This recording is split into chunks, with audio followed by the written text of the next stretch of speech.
बोलते हैं कि मतलब कि हम निकल गए हैं BHU से जाके आज हम यहाँ पे खड़ी हैं और हमारा जैसा जो मतलब चढ़ा है तो आपको दिखेंगे। और देखिए हम आज यहाँ पे जो रहता है यहाँ पे आके खड़े हैं, यहाँ पे आके चौराहा पे। तो अब देखिए दोस्तों हम चल रहे हैं घर, तो घर चलेंगे तो बनाएंगे वीडियो।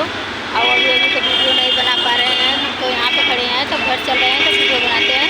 आज 3-4 दिन से हम तो बहुत परेशान है दोस्तों। तो आपको बताइए कैसा लगा यहाँ पे आने के लिए। आवत है यहाँ पे घूमने के लिए कैसा लगा है, मतलब सब सोचता है ये घूम रहे हैं, मुझे घूम रहे हैं। अब देखिए हम लोग भी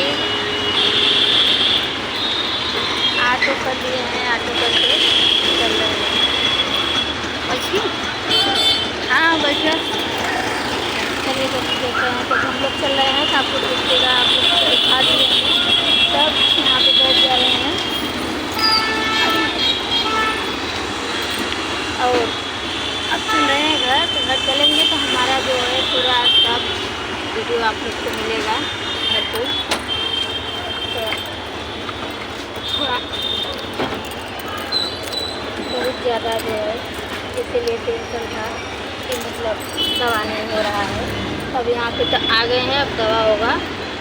और देखिए 5-6 महीना में हो सकता है कि हम लोग करा देंगे ऑपरेशन, तो बहुत अच्छा रहेगा। और देखिए दोस्तों हम आप लोग के और सब दिखा रहे हैं।